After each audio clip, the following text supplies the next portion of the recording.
E aí, galera, tudo bem? Hoje estou aqui com Kátia Magalhães. Então, Kátia, se apresenta um pouquinho para nós, diga quem você é.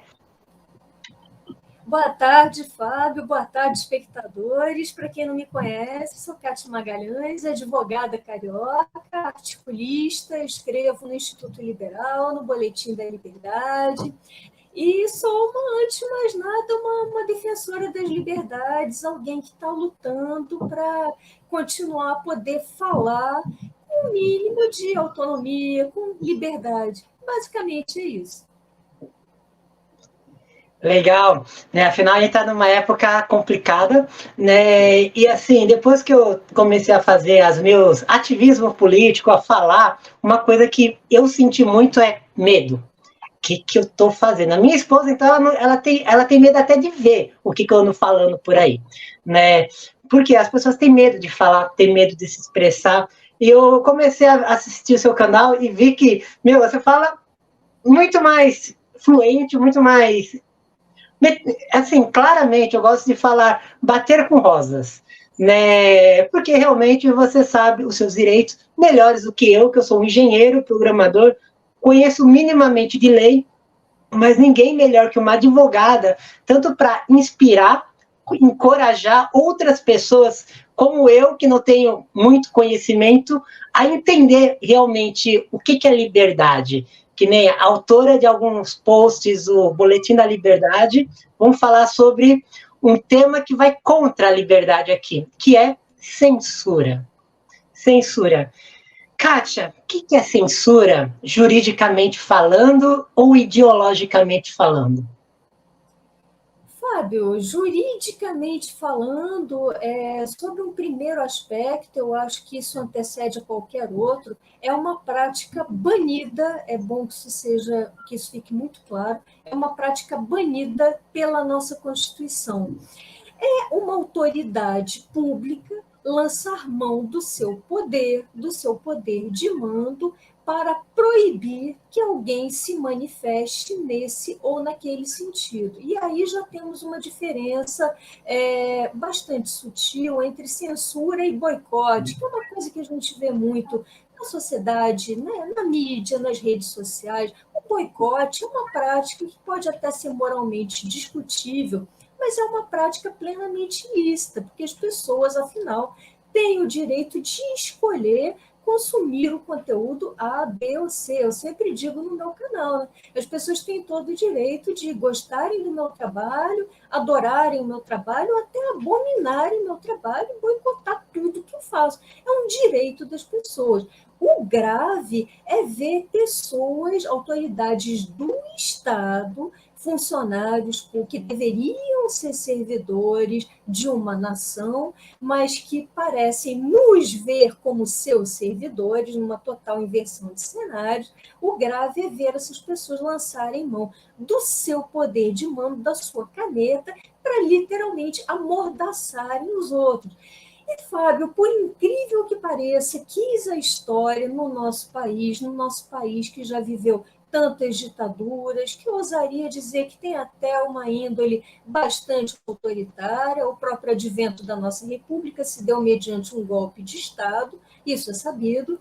Então, nós vemos atualmente uma escalada de autoritarismo e não propriamente de políticos eleitos ou do executivo, mas do único poder não eleito que deveria primar pelo tecnicismo, deveria ser um poder exercido por pessoas especialistas numa determinada ciência, que é a ciência jurídica, e que, infelizmente, tem se comportado como verdadeiros políticos no palanque e abusado das suas canetas, inclusive para amordaçar, para censurar vozes que destoem da narrativa oficial, pelo menos da narrativa que eles desejam implementar pelo país.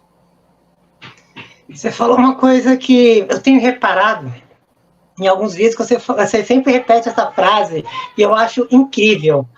Esses caras, eles não foram eleitos. Ou seja, eles não representam a voz da sociedade. Eles representam a voz, teoricamente, de uma lei, mas eles não representam, eles não foram escolhidos pela sociedade. E estão aí se bancando de autoritários e tudo mais. E aí a gente vê um exemplo que me chocou muito. Primeiro veio o exemplo lá do Léo Lins, que fez uma piadinha, depois o Monark, que fez um canal, e até agora da Jovem Pan. Será que está começando a ter uma censura realmente? Será que o governo quer passar alguma mensagem, tipo, ó, se até esses grandão eu estou calando a boca, imagina de vocês. Será que você acha sobre isso?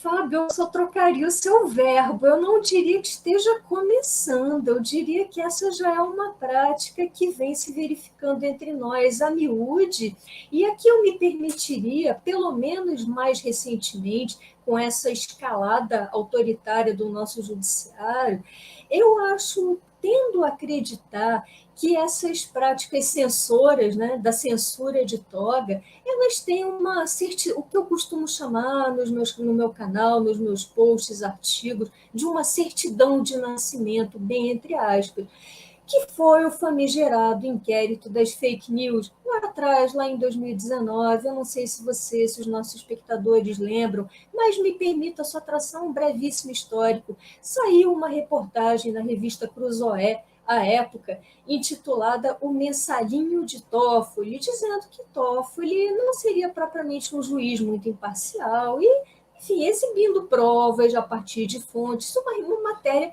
jornalística. E aí o próprio Toffoli abriu numa verdadeira excrescência jurídica. Quem for da área vai entender plenamente o que eu estou falando. Numa verdadeira excrescência jurídica, abriu um inquérito de ofício, ou seja, sem provocação. E por que isso é uma excrescência jurídica? Porque o Poder Judiciário, ele tem, pelo menos em democracias e em Estados de Direito, ele tem que agir provocado, ele tem que ser provocado pelas partes em litígio, exatamente para dirimir aquele litígio.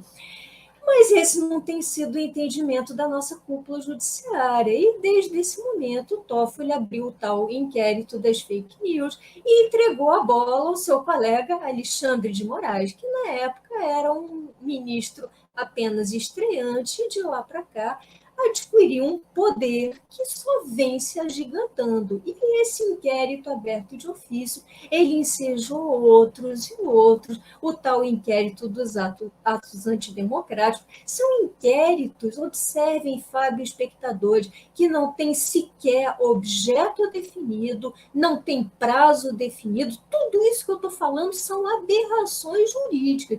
Quem tiver estudado 2 aninhos do curso de Direito, não precisa nem ter se graduado, bastam 2 aninhos, vai entender que são monstrengos. E a sociedade passou todos esses anos caladinha, aceitando, tolerando.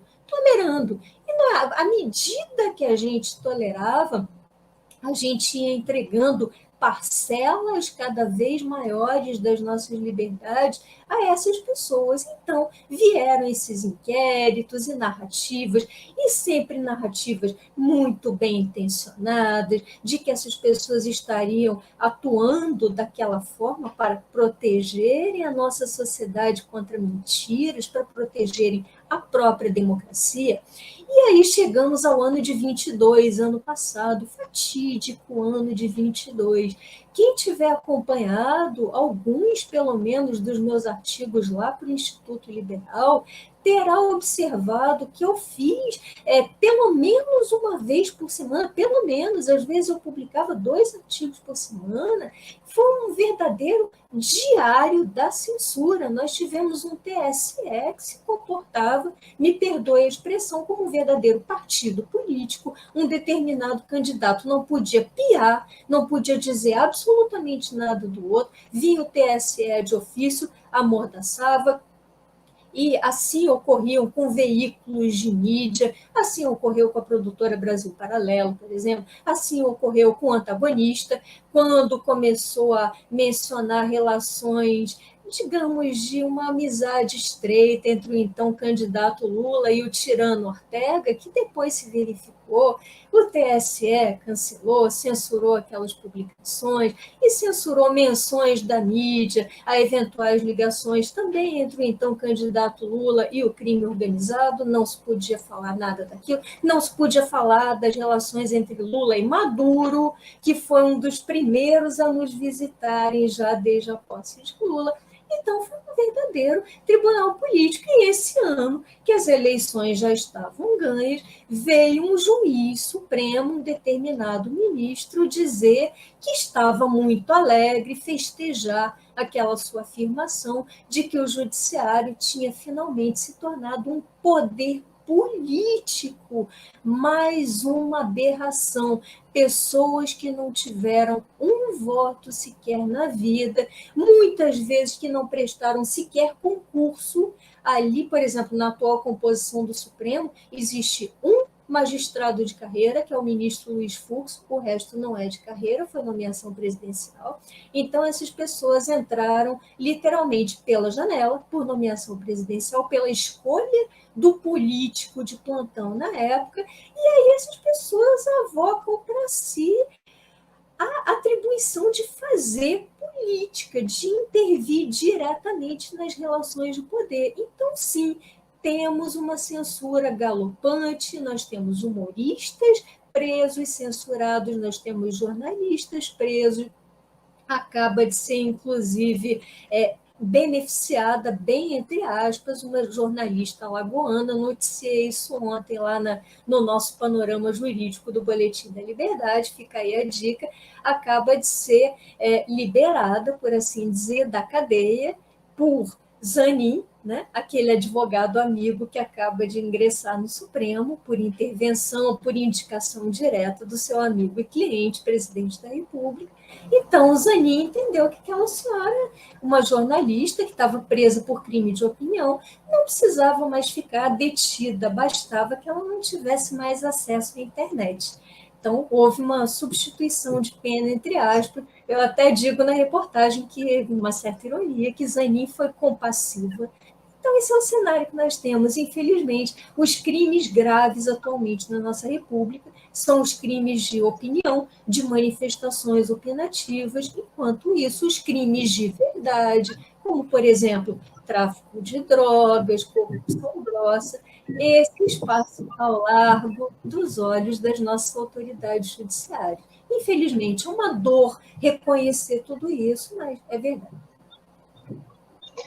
Infelizmente, os crimes realmente que deveriam estar sendo punidos, corrigidos, a luta contra as drogas, por exemplo, estão querendo até legalizar, né? E quem quer legalizar, pelo que eu entendi, é o judiciário ainda, e não o legislativo, né? Tipo assim, não faz mais sentido, ou seja, pelo que eu entendo, o legislativo cria as leis e o judiciário julga de acordo com essas leis. Por quê? Porque a lei vem da necessidade da sociedade, e o judiciário tem que julgar de acordo com o que foi a sociedade e tal. Então, existe uma inversão de valores muito grande, né? Antigamente, a gente falava sobre piada do português, sobre brincadeiras, né, tudo. Hoje, né, a nossa livre expressão deixou de ser livre. E aí eu lembrei uma coisa que você falou, né, que é a questão dos preconceitos, né? Ou seja, o governo tenta fingir que está protegendo a sociedade, protegendo a democracia, e por isso ele quer impor as regras, mas uma regra baseada em preconceitos de uma minoria. Mas o governo, ele governa para a maioria ou para a minoria, né? Qual que é a diferença, de fato, a questão dos preconceitos, porque a gente fala muito sobre discurso de ódio. Essa fake news é discurso de ódio contra o governo, discurso de ódio contra o judiciário, discurso de ódio contra as urnas eletrônicas, né? Existem até pessoas que foram impedidas, né, inaptas de ser elegíveis porque falou mal do sistema eleitoral. Então, assim, como diferenciar o que é um discurso de ódio, o que é um preconceito, e versus essa censura gigantesca que o governo tem imposto, porque, para mim, o que é imposto é autoritarismo, e o que é imposto por meio de autoritarismo, eu vejo como um nome que a gente ouve falar muito, chamado ditadura, né? Ou seja, faz o que eu te mando, senão você deixa de existir. Tampar a boca de uma jornalista, você impede ela de fazer o trabalho dela. Como que essa jornalista vai trabalhar se ela não pode se expressar? Como você castra uma nação, castra uma profissão, você impede alguém de fazer o que ela estudou? Imagina para um engenheiro, não, você está proibido de acessar qualquer coisa relacionada à tecnologia, à matemática. Um advogado não vai exercer a lei, um jornalista não vai exercer o seu direito de cobrir ou falar ou de opinar. Então, a gente vê que essa imposição de uma censura, e é uma censura social, também tem gerado uma outra coisa, que é a famosa fala dos mimimi. Ah, não, isso aí é frescura, isso daí é preconceito. E aí você vê pessoas que acabam apoiando a censura, né? Por quê? Porque é uma forma de se proteger dos mimimi. Então, tem muita palavra, a palavra que tem mais sido falada hoje em dia é a narrativa, que é o ato de contar uma história. Como você quer que o lobo mal se pareça? Como alguém que foi cuidar da vovozinha ou alguém que realmente a matou? Como bandido você quer que se apareça? Como vítima da sociedade ou como alguém que é contra a sociedade? As narrativas, os mimimi, os preconceitos, se eu falar algo contra, de alguma forma, eu posso ser processado, culpado. Então, a gente vive num momento também de uma censura social, onde eu tenho que tomar cuidado com quem que eu estou falando, em que ambiente eu estou, porque se eu cometer um deslize no meu falar e numa brincadeira, eu posso ser processado? Até onde isso realmente vai? O que você acha dessa bagunça? Uma bagunça. Fábio, bom, se você fizer uma brincadeira, você pode, como efetivamente você sempre pôde ser processado. Aí a gente tem que esclarecer umas coisas que, veja, toda essa prática de censura, ela só consegue ser implementada com a aniquilação dos maiores pilares do Estado de Direito. Então, observe, se você faz uma brincadeira com alguém e esse alguém se sente, porventura, injuriado ou até caluniado, se você chega para mim, advogado, e diz assim: Ah, Kátia, você está se apropriando de dinheiro dos seus clientes, você está me imputando um crime, e eu posso enxergar isso como calúnia, afinal, você afetou a minha honra. E aí, como as pessoas normalmente se comportam num Estado de Direito? As pessoas que se sentem ofendidas, atingidas na sua honra, vão elas mesmas a juízo, a um juiz de primeira instância, no caso eu, iria a um juiz de primeira instância e iria ali processar o senhor Fábio por calúnia. E você, inclusive, em defesa, na sua defesa, você poderia chegar e dizer assim: não, eu não estou caluniando. Eu tenho provas que efetivamente a Kátia está lá pegando, se apropriando do dinheiro dos clientes. Isso em juridiquês se chama exceção de verdade. Então, veja como é boa essa interlocução, essa dialética, que entre nós existe desde sempre, ali na parte dos crimes contra a honra, calúnia, injúria e difamação, estão lá no Código Penal, são crimes de menor potencial lesivo, e as pessoas que se sentirem ofendidas, podem e devem sim lançar mão desses crimes. Em geral, em termos de sanção, uma eventual ação penal por esses crimes contra a honra, em geral, não costuma acarretar cadeia, porque é um período muito pequeno, costuma acarretar sanções mais no plano civil patrimonial, de indenização, restituição de valores patrimoniais perdidos ou até do valor relativo à honra. A pessoa se sentiu magoada naquela honra, o preço da dor, né? Então vem o dano moral, mas na esfera patrimonial.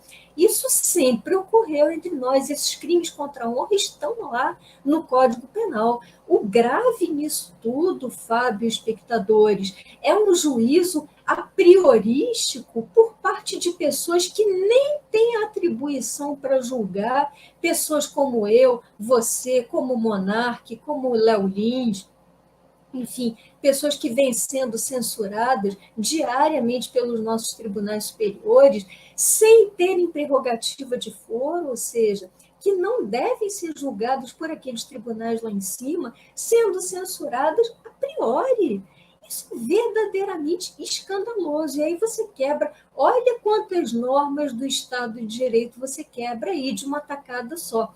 Todas as normas sobre jurisdição ou competência, ou seja, as normas que dizem quem pode processar você, perante qual autoridade togada você pode ser processado. Por exemplo, eu não tenho foro privilegiado, então quem poderia me processar? Alguém que se sentisse ofendido junto a um juiz de primeira instância. O ministro Alexandre de Moraes ou algum outro ministro da Suprema Corte ou do STJ não tem atribuição, por exemplo, para me julgar, para julgar uma conduta minha, que não seja num grau de recurso. Então, eu vejo que tudo isso que a gente está vivendo são tantas distorções, Fábio, espectadores, mas tantas, que parece assim que nós estamos numa realidade completamente invertida, completamente fora de foco, um verdadeiro pesadelo. E aí você compromete o quê? A previsibilidade das condutas, a segurança jurídica. A pessoa não sabe por que ela vai ser processada, porque essas tais fake news. O que é uma fake news? Ninguém sabe o que é uma fake news. Não existe lei que especifique esse tipo de conduta, então não existe lei anterior definindo o crime, não tem como processar uma pessoa por desinformação, como aconteceu tanto lá nas eleições de 22, era a nossa rotina, fulano processado, até preso por desinformação. Que isso? Que isso? Quem julga o que é desinformação? Sob que critério? Como eu coloquei antes, sem ser repetitiva, mas só batendo nesse ponto, sobretudo para as pessoas que não forem da área jurídica, como diz o velho ditado, os incomodados que se mexam, quem se sentir ofendido, que vá ao juízo competente contra o seu ofensor. Agora, censura prévia e tudo misturado. Parece que os juízes da Suprema Corte avocaram para si a prerrogativa de processarem e julgarem de ofício, inclusive, todos os cidadãos desse país. Isso é uma insanidade coletiva e a nossa sociedade aceita, e como você bem colocou, muita gente aplaude, aplaude até de pé, coloca o ministro Alexandre de Moraes como um verdadeiro salvador da democracia contra discursos de ódio.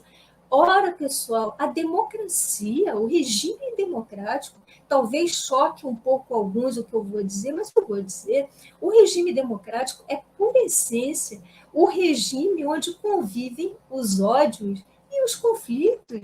Nós somos humanos, nós aprendemos a nos odiar até em casa, com as pessoas em relação às quais a gente nutre afetos, afeições. Nós temos os nossos momentos de paixões, de raiva, e os litígios numa democracia são diuturnos, são constantes, afinal, cada um de nós é um indivíduo com seus próprios interesses, suas vontades, e mais cedo ou mais tarde, esses desejos vão colidir em litígios. Acontece que numa democracia, esses litígios eles são institucionalizados. E aí o que acontece? Antes da gente, a gente está tendo uma briga aqui, você e eu, Fábio. Então, antes de um agredir o outro, um matar o outro, nós vamos compor esse litígio, nós vamos a um mediador, nós vamos a um árbitro privado ou até a um braço estatal que é encarregado de dirimir os litígios, que é o Poder Judiciário. Assim se comportam as pessoas numa democracia. Então, o discurso de ódio, as pessoas vão se odiar, se odeiam desde a pré-história, podem se odiar, vão se odiar sempre, não tem como evitar. E aquela questão, o ministro tal tem censurado para evitar a prática de crime. Isso definitivamente não existe. Aliás, um dos maiores dilemas do direito penal, inclusive, é esse. o de não conseguir prevenir os crimes. Por quê? Porque numa sociedade democrática, o direito penal ele só intervém a posteriori. O que eu quero dizer com isso? Se tiver algum espectador aí morrendo de vontade de me matar, mas num desejo enorme de me matar, o que pode fazer o direito penal em relação a isso? Desejos, cogitações não são puníveis, pelo menos numa democracia. Agora, se vier alguém arrombar a minha casa, partir para cima de mim com uma arma branca, uma arma de fogo, alguma coisa assim, e começar a execução do crime de homicídio, matar alguém, aí sim intervém o direito penal. Esse é o drama do direito penal. E como fazem as sociedades mais organizadas para prevenir a prática de crimes? E quando me refiro a crimes, eu estou falando de crimes de verdade. Homicídio, roubo, furto, estelionato, nada dessas bobagens. Esquece isso, que não é crime. Essas bobagens de fake news, disseminação de mentira, não sei o quê. Estamos falando de crimes, de segurança pública. Como fazem as sociedades mais avançadas para a prevenção dos crimes? Incutindo em eventuais bandidos a certeza da punição, um aparato policial, um aparato judiciário efetivamente eficiente. Assim age uma sociedade que quer viver de forma mais ordeira. Não é censurando a manifestação, a língua das pessoas, a manifestação opinativa que se chega a isso. Pelo contrário. E outra coisa, só para fechar esse ponto, essas sociedades do amor, né? Tivemos um governo que se elegeu agora dizendo que o amor iria voltar. Coraçãozinho, né? Essas sociedades onde todos se amam só existem em um determinado regime. Sabe qual é, Fábio, espectadores? Ditaduras. Porque as pessoas têm medo umas das outras, então elas ficam todas homogêneas. Tem medo do tirano, tem medo de serem delatadas, elas ficam todas homogêneas, pasteurizadas. Agora, é isso que a gente quer para o nosso futuro? Eu espero que não, né?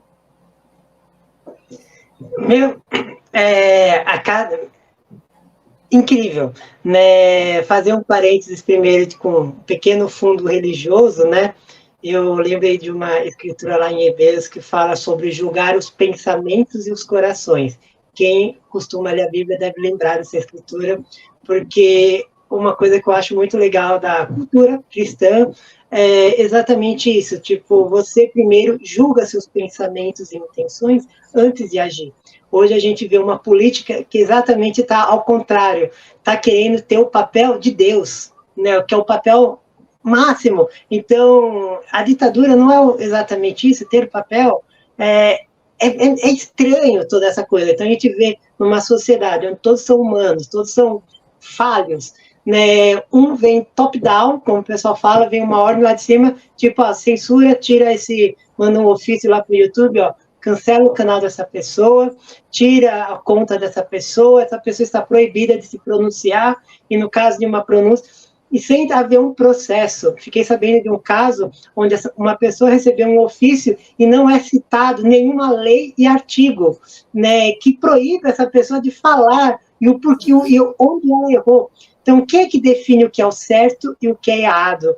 O que é bom, o que é ruim? O que é falso, o que é verdadeiro? É fake? Fake nos olhos de quem? A gente vive numa esfera política que todo mundo sabe que existe direita e esquerda, mas hoje eu vejo como direita, esquerda, para frente, para trás, meio, centro, dentro, fora.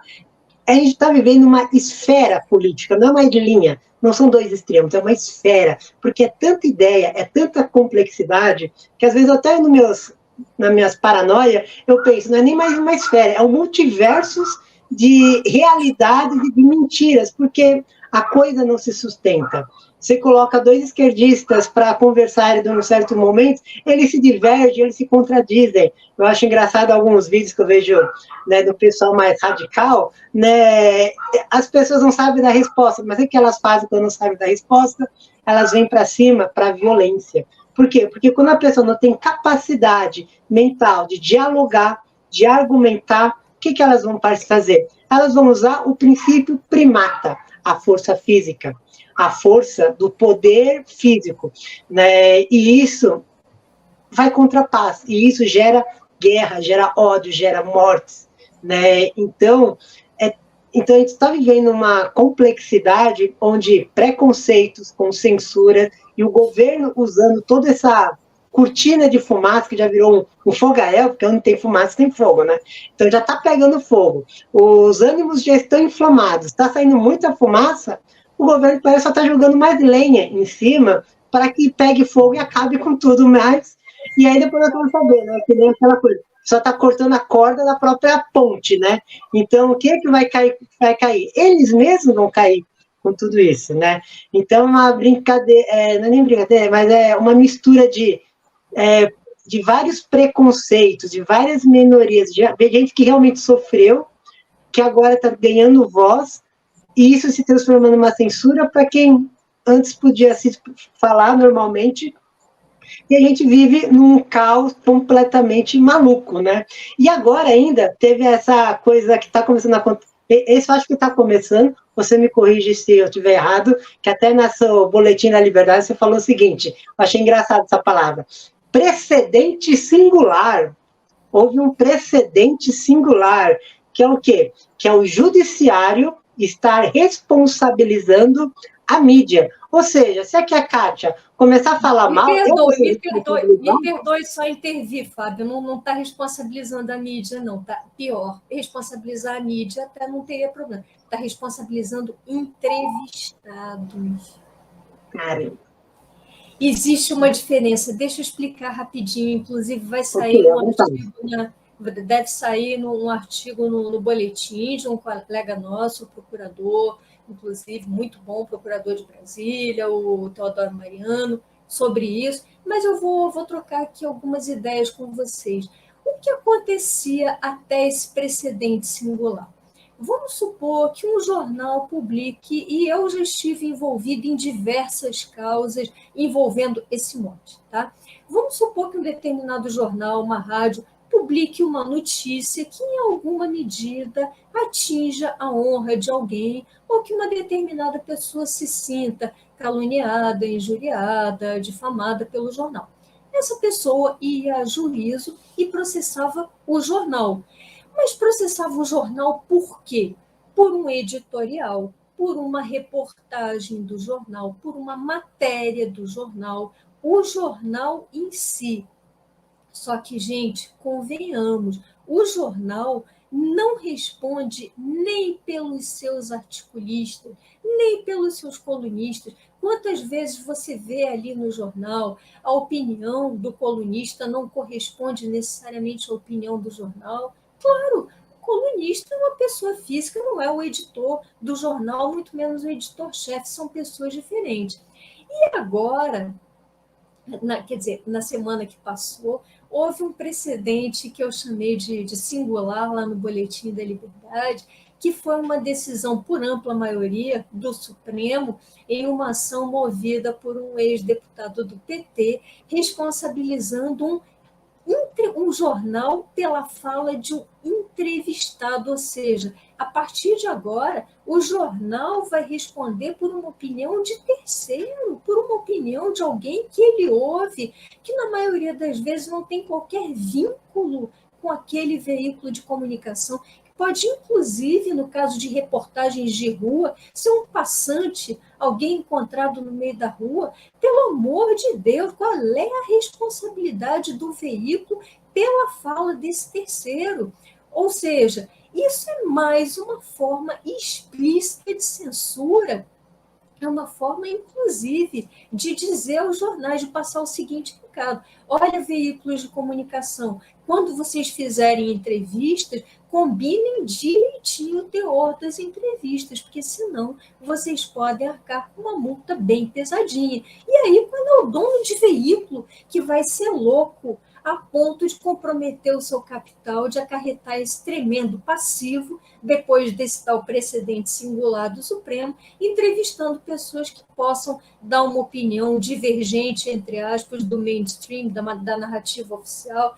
Então, na prática, tendemos a ter cada vez mais essa mídia pasteurizada, a mídia bem uniformizada, servil de joelhos perante os senhores do poder. É uma tristeza. E, Fábio, me permita, nessa última edição do Panorama Jurídico, eu destaquei um outro caso bem singular, entre aspas, que acaba sendo uma forma de censura, que foi uma decisão monocrática do ministro Benedito Gonçalves, aquele mesmo lá, relator da ação no TSE que cassou Deltan, da ação que deixou Bolsonaro inelegível. No caso, aliás, até a propósito do caso Bolsonaro, houve um determinado... sempre as mesmas pessoas, por que será, né? Pois é, né? As mesmas. No caso Bolsonaro, houve um advogado, colega nosso, que pleiteou a anulação daquele julgamento que deixou Bolsonaro inelegível. Quer você concorde ou você discorde do teor do julgamento, isso não vem ao caso, advogados, cidadãos têm uma garantia constitucional, que é o direito de petição, o direito de ir ao juízo formular seus pleitos. E o judiciário pode inadmitir, pode sequer examinar, não examinar, mas ele tem que proferir uma decisão. E, Fábio, espectadores, não é que esse ministro Benedito Gonçalves decidiu o quê? Impediu o acesso desse advogado ao sistema eletrônico do TSE. Ou seja, um colega nosso, advogado, advocare, que vive da sua palavra, impedido de fazer uso da palavra. Só isso. Ai, né, incrível, né, de vez em quando eu passo em alguns lugares e agora eu estou realmente, antes eu fugia de câmeras, né, mas quando eu passar em algum lugar que tiver jornalismo, dependendo da emissora, eu vou fazer questão de aparecer lá, eu posso participar, eu vou dar a minha expressão contra as vontades. Com certeza eu vou ser cortado na hora, mas quem sabe, né? Recentemente eu tive 3 minutos de palanque numa negócio público lá da prefeitura, esqueci, ficou péssimo, né, mas da primeira vez, na audiência pública, né, e aí fui falar na audiência pública, né, e aí eu acabei me perdendo um pouquinho, mas é difícil falar em público, parece que é um pouco mais fácil para quem já assiste o canal, né, eu tenho conversado com a Kátia, a gente combina algumas coisas, a gente organiza, né, afinal tem um tempo, essa live não pode,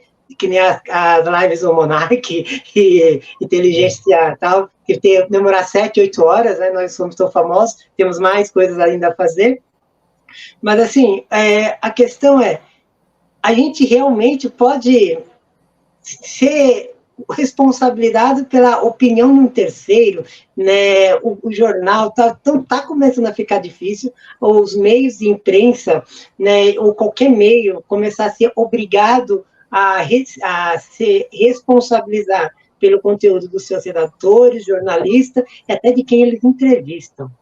Começa a perder o sentido. Aí, com o passar do tempo, a mensagem que passa para a população é: fiquem quietos. Porque vocês ficando quietos, vocês não vão ter problema.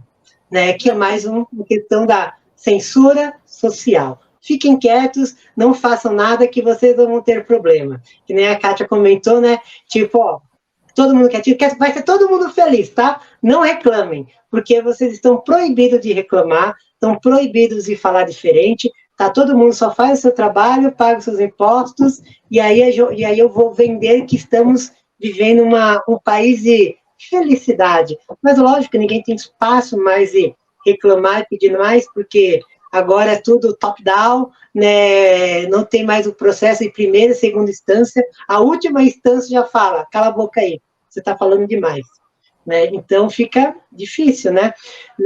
E aí agora imagina o seguinte, que nem Boletim da Liberdade, eu vi que uma das redatoras é a menina lá esqueci o nome dela, do ranking dos políticos. Então, imagina um site, por exemplo, Boletim da Liberdade, ranking dos políticos, né, se esses sites começarem a ser calados. Existem vários sites que falam sobre o atual governo, que falam sobre liberdade de expressão. Então, se a gente apoia, de fato, a liberdade de expressão, esses sites, qualquer atitude contra a liberdade, a gente vai calar milhares e milhares de pessoas e, de alguma forma, até nos calar também. E você acha que é possível isso acontecer no Brasil? E como que a gente poderia lutar, né, seja criando, sei lá, me dá sugestões, como a gente poderia lutar contra a censura. Isso que a gente está fazendo, esse bate-papo sobre o assunto, ter um canal, né, falar sobre o tema, essas coisas ajudam ou atrapalham, ou confundem? Como as pessoas podem ajudar, né, a lutar contra a censura? Olha, Fábio, eu acho que ajuda bastante. Inclusive, houve um exemplo concreto, até referente ao boletim, há pouquíssimo tempo atrás. Eu não sei se você lembra, mas estava para ser votado até em regime de urgência o tal PL das fake news, que na verdade é o PL da censura mesmo, e o boletim lançou de forma muito corajosa, até levou um tremendo puxão de orelha do Alexandre de Moraes. Eu comentei esse fato num artigo meu lá no Instituto Liberal. Quem leu esteve por dentro, esteve a par da situação, tomou um tremendo puxão de orelha. O boletim começou a fazer o placar da liberdade, e todos os dias, até mais de uma vez ao dia, ele ia atualizando o placar dos deputados contra, deputados a favor. Eu vi, eu assistia. O Alexandre de Moraes disse que o boletim estava agindo para interferir no legislativo. Alexandre de Moraes dizendo que alguém está agindo para interferir no legislativo, como se ele não se achasse o único legislador do país.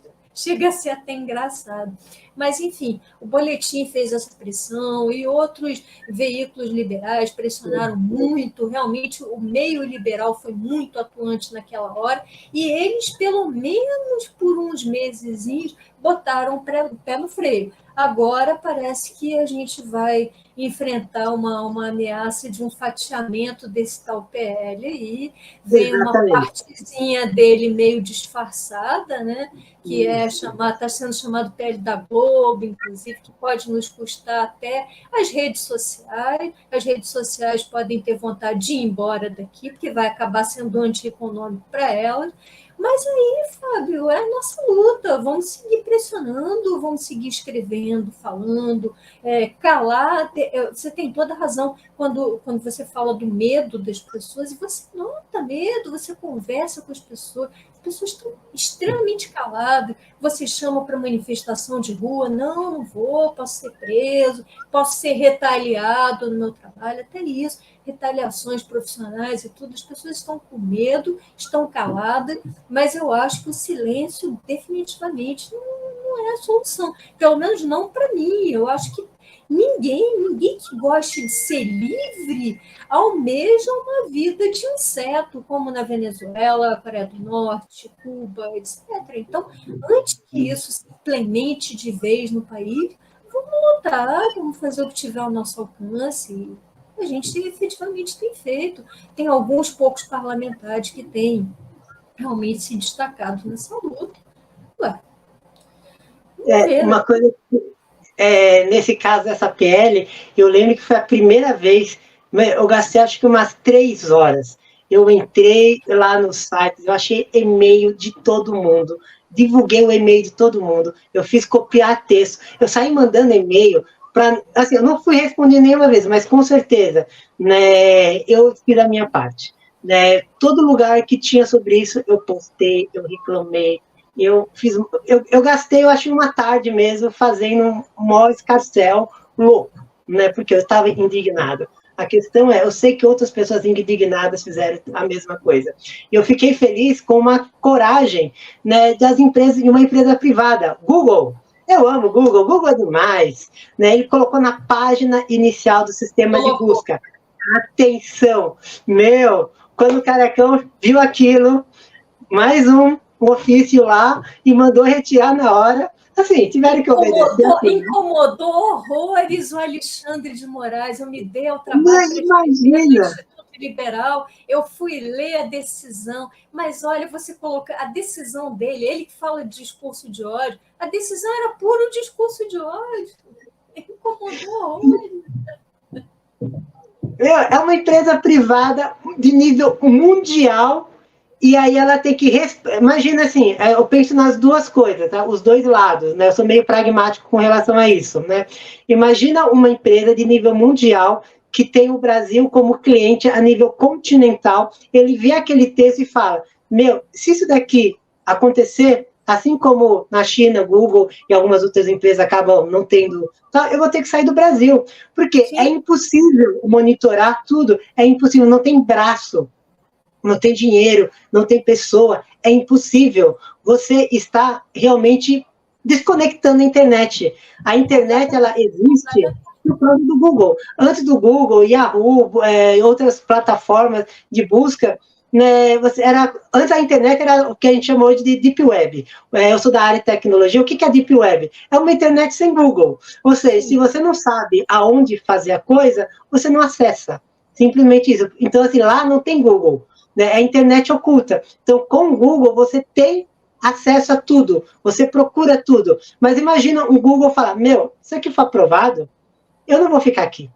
Né? Então, assim, você tem uma empresa de nível internacional, mundial, uma das maiores do mundo, se opondo a uma lei porque ela vê que isso vai quebrar ela a nível nacional. Então, se você trabalha com tecnologia, já era Google Cloud, todas as plataformas de IA do Google, já era. Não funciona aqui, ó, YouTube, já era. Então, imagina, é impossível. E que nem a Kátia falou, eu já estou ouvindo dessa nova lei que está chegando, eles pegaram aquela lei, tiraram algumas coisinhas e estão querendo impor. Por quê? É uma lei para cala a boca, Fábio. É uma lei para cala a boca direita. É uma lei para cala a boca vocês que pensam, vocês que estudam. Por quê? Porque o governo não quer, né, o povo informado, um povo conhecido. Não quer empresa, afinal, empresas são os proprietários ricos.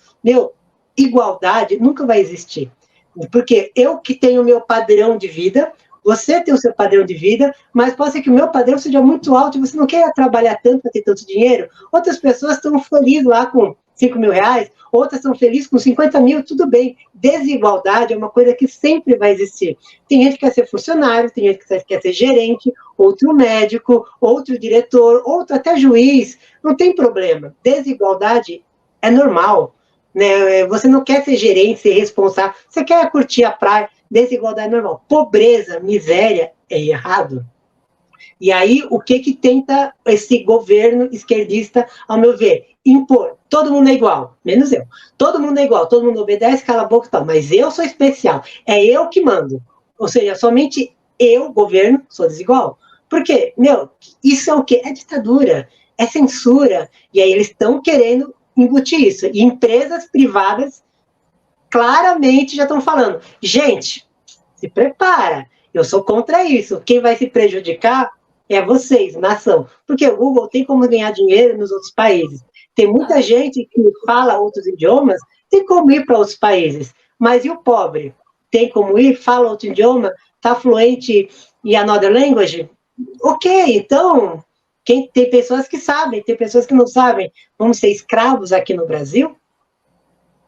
Né? Então, é minha indignação, desculpe, às vezes eu me empolgo. Não. Mas é bem isso mesmo. Da importância de todos nós liberais, dos veículos liberais seguirem luta, porque não, essa pressão incomoda eles, e tanto incomoda que eles têm que vir a público quase diariamente com frases ridículas e nada institucionais, do tipo derrotamos o bolsonarismo, viramos um poder político. Agora, essa última reunião de Alexandre de Moraes, que eu destaquei também no Boletim da Liberdade, essa última reunião com a Embaixada da Alemanha, onde ele fala que para fazer uma democracia defensiva, ele teve que inovar. Por quê? Porque haveria extremistas querendo tomar o país. Gente, por muito menos, um ex-presidente da República, porque fez uma reunião com embaixadores estrangeiros, foi declarado inelegível, um político com voto. Alexandre de Moraes nunca teve um voto na vida e vai lavar roupa suja, ou pseudo-roupa suja, junto a estrangeiros, e dizer que teve que inovar, entre aspas. Pelo que eu aprendi, quem inova é legislador, pessoas eleitas que, vez ou outra, tem que introduzir novidades na lei, inclusive para atender a demandas dos seus eleitores. E Alexandre de Moraes atende a demanda de quem? Pelo amor de Deus. Verdade, atende a demanda de quem, né? Eu quero fazer uma propaganda. Quero fazer uma propaganda extraoficial de um canal chamado Bastidores do Brasil. Né? É um desenho animado que mostra claramente como acho que é o pensamento do governo. Esse canal é uma crítica muito inteligente do jeito brasileiro, né? Que sempre leva para o lado engraçado, cômico, as coisas. Então, eu me divirto muito com esse canal, mas eu fico triste por saber que qualquer semelhança com a realidade é mera realidade. Não é mera ficção. É só realidade mesmo. Né? Mas muito legal, estamos bom tempo aqui. Né? Kátia, como que as pessoas podem te achar nas redes sociais enquanto nós ainda as temos?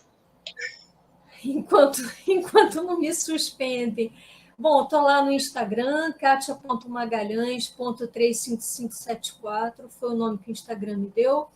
Estou no Twitter, Kátia com K, Magalhães14, Twitter. Estou no YouTube, se você puder botar no ar o link para o canal, te agradeço, o pessoal me achar. Vou deixar tudo na descrição aqui depois. Dei um pulo lá no canal, um canal muito focado nessas questões jurídicas, tentando explicar a rotina judiciária desse país torto, onde a gente tem vivido, enfim, e eu acho que é um trabalho necessário, até porque, infelizmente, na nossa área de operadores do direito, é uma área onde as pessoas estão muito mais que as outras, acovardadas, com medo, caladas, e, infelizmente, coniventes com tudo isso. Então, eu sou uma operadora do direito que não aceito, eu simplesmente não aceito viver num regime autoritário. Não sei viver de outra forma. Tá certo. Então, muito obrigado por hoje aqui. Né? Se inscreva, curta o canal, compartilhe esse vídeo com as pessoas que têm medo e daquelas que também não têm medo. Né? Porque a gente tem que realmente se expressar, aproveitar que ainda temos liberdade de expressão para falar, não vai me calar. Né? Nós devemos expressar nossas opiniões, mesmo quando elas são divergentes da sua. Temos o direito tanto quanto qualquer outra classe social, qualquer outra etnia, qualquer outro, porque antigamente a gente entende que, infelizmente, já houve uma época que ter escravo era legítimo, mas hoje não existe mais escravidão. Já houve uma época onde o cristianismo matava quem não era cristão, né, na época da queima das bruxas, e isso era legítimo. Então, hoje a gente vive em uma outra época, em um outro contexto, em uma outra sociedade, em uma sociedade que eu acredito que deve existir paz, diálogo, argumentação, e não mais violência. Até mesmo a gente vê algumas poucas guerras, e a gente, né, critica muito lá a guerra da Ucrânia, mas essa guerra social, quase que uma guerra civil, moral que a gente está vivendo, de debates e de narrativas sem base. Então, é hora da gente compartilhar, é hora da gente curtir, é hora da gente apoiar, né, pelo menos quem está fazendo um trabalho. Se você não está fazendo nada, apoie quem está fazendo. Se não, pode começar a criar. Né? Tá aqui a Kátia, copiem-nos. Né? Se tivesse uma Kátia em cada estado, em cada cidade, um Fábio, mais pessoas falando, como você pode calar uma maioria? Mas exatamente, a gente vai ter maioria. Né? Então, lembrando que um autoritarismo só se implementa, é aquela história, não é a maldade dos maus, é o silêncio dos bons. Então, não vamos silenciar. Fábio, espectadores, super obrigada pelo convite, super obrigada pela live, adorei, espero ter esclarecido aqui alguns pontos e estou às ordens. Beleza, obrigado e até as próximas aí, né? Depois espero ver um vídeo sobre essa nova lei que está tentando entrar aí, né? Curtam, sigam lá o canal dela, tem sido muito legal. Um abraço a todos. Falou, tchau, Fábio, tchau, espectadores, tchau, tchau.